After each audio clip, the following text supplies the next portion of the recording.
blessing to have finished the work I was put on this earth to do. Surrounded by friends that love me. You have no idea what it's like to suffer like I do. Abate, we are out! Fire! Yes, madam! He's bleeding out! Go faster! And the great warmth washing over me. Towel! I think the sky's on fire. Wolfenstein II: The New Colossus is a punch to the gut. As the game progresses, it throws the player into scenes that are increasingly arresting, darkly humorous, and completely outrageous. There's an expertly handled divide between hectic and calm, offering some of the most exhilarating moments of the year, as well as a few of the most somber.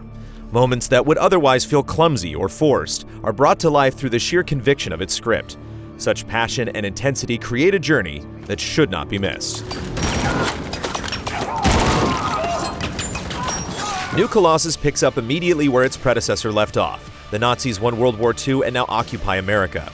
Playing as the tougher-than-hell itself revolutionary B.J. Blazkowicz, your ultimate goal is to take back the country. New Colossus follows the broad template that Wolfenstein: The New Order laid out, but it's how the sequel presents its terrifying take on alternate history that makes it so exceptional. Few antagonists are as blood-curdling and vile as Wolfenstein's superpowered Nazis, and no character exemplifies that evil as much as Irene Engel. A prominent character in the last game, here she reaches new levels of depravity. The delight she takes in bringing the most unimaginable torment to others is skin-crawling. Irene is a perfect example of someone who uses her power for personal glory, eradicating anyone who disagrees with her. When BJ or any of the other cast members talk of their hatred for the enemy, it's easy to buy into their words because of how effectively the game makes you detest such villains. Wolfenstein shows rather than merely tells, and is all the better for it. You think your hero, William Joseph Blazkowicz? There's a brazen attitude that works to the game's benefit. Wolfenstein II has no problem with making its audience uncomfortable. Whatever the topic, be it racism or the forceful replacement of an entire culture, there's no attempt to soften the blow. Yet very little of it feels cheap or shallow because Wolfenstein doesn't put concepts or talking points above the humanity of its own characters. Whatever is presented, be it joy, pain, sadness, or anger, all of it is seen through people who are just trying to survive an awful situation.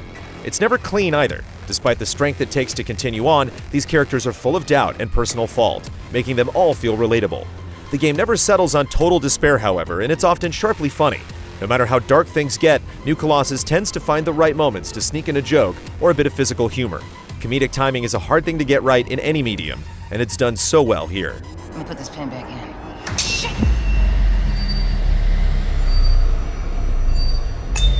Take cover! Relax, man. He's just a duck. Oh, bitch got a sixth sense of humor. Dude, you're crushing me. BJ himself is a great example of how deftly Wolfenstein handles characterization. The game not only constantly reminds the audience of his personal stake in the fight against the Nazis, but it does an incredible job of showing where BJ came from. His past is plagued by suffering, but it doesn't feel melodramatic in the slightest. Instead, it shows that those who are closest to us can be the most destructive, and they haunt us in ways that can be difficult to truly escape from. Such context enables BJ to serve as much more than a muscular, gun-toting hero, becoming someone who genuinely inspires. Seeing how he arrived at such deeply held beliefs makes his few speeches all the more captivating. Stay calm. Let me first make it absolutely clear that I am not a Nazi. What you say? You say you're Nazi? No, I am not a Nazi. I'm not a Nazi. The hub you return to between missions also handles a fair share of the world building. The enormous U-boat that BJ and his crew claim for themselves serves as a perfect mobile fortress, but it's also a place where you learn about the people and the surrounding situation. Conversations of all sorts spring up at any given time. Sometimes these chats are fairly innocuous, such as a passenger complaining about terrible writing in a book, and other times they're a bit more serious. There's also plenty to distract players who don't feel like immediately darting ahead with the story, such as a shooting range and various side quests. What's most important, though, is that the game hardly wastes an ounce of space, conveying a lot through little things like the layout of a person's room. Don't act like you know things you can't possibly know!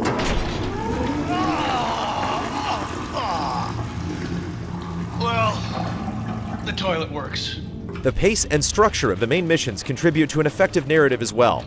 While a lot of these missions are overwhelmingly intense, where simply getting through them is a relief, others are slower and more reflective, giving the player a chance to breathe.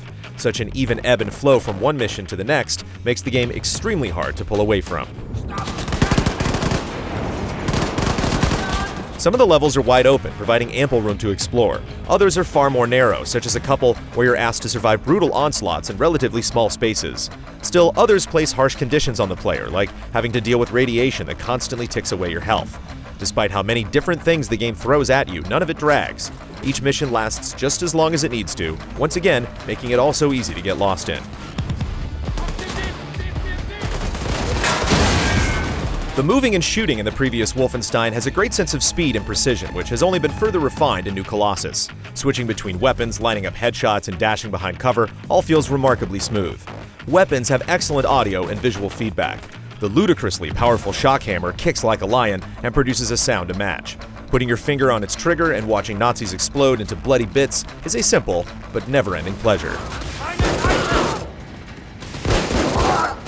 You have many tools at your disposal, and you'll often need to use most of them to get through a given situation.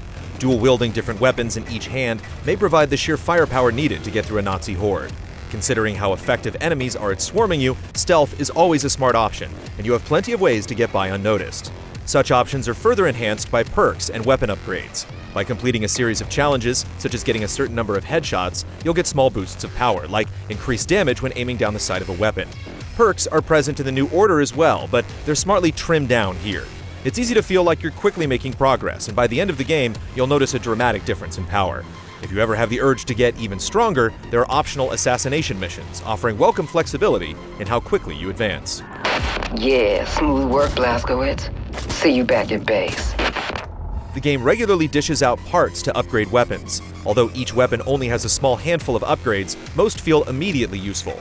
An upgrade that heats the bullets of your submachine gun turns an already effective weapon into an absolute terror.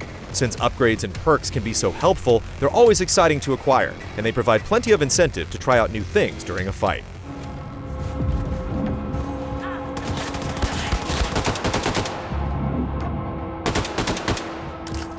For as much as New Colossus nails when it comes to progression and variety, it's puzzling that one of its biggest additions is so underutilized. Later in the game, players are asked to make a choice between 3 different contraptions, such as extendable legs, that allow you to reach higher places.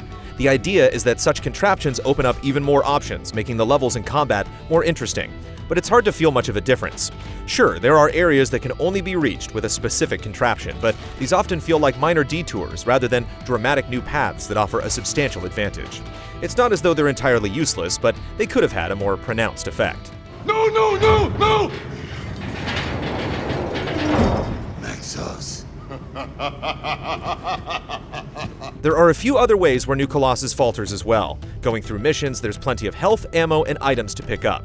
The problem is that the game is constantly flooding you with such things, and oftentimes, messy piles begin to form from the drops of fallen enemies. After a while, the sheer volume of items just becomes tedious as you're constantly scanning the ground. Additionally, characters have horrendous lip syncing and stiff animations, doing a disservice to the strong writing and voice work. Such jarring visual inconsistencies form cracks in an otherwise fascinating and convincing world. Oh, yes. Anya found Caroline's notes about the American resistance cell in New York City. Look for her in Caroline's room. What does heighten the mood of virtually every moment is the thoroughly enjoyable and consistent soundtrack.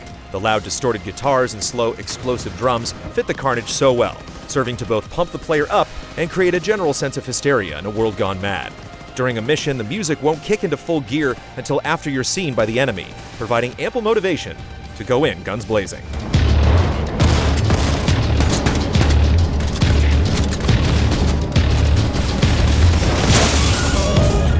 Wolfenstein II: The New Colossus is a snarling beast of a game. Both its action and story feel like riding a raging bull. It's exhilarating, yet terrifying. But that's also the point. New Colossus knows how to elicit so much emotion from the player because it absolutely refuses to back down in any sense. It knows exactly what it wants to say and what it wants the player to overcome, leaving an impression that won't soon be forgotten.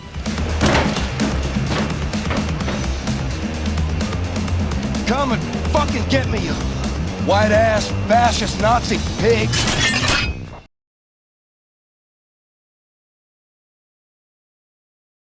Easy Allies reviews are made possible by generous viewers just like you. If you like what you see, check out patreon.com/easyallies to see our other videos. And consider becoming a patron. to help us make more.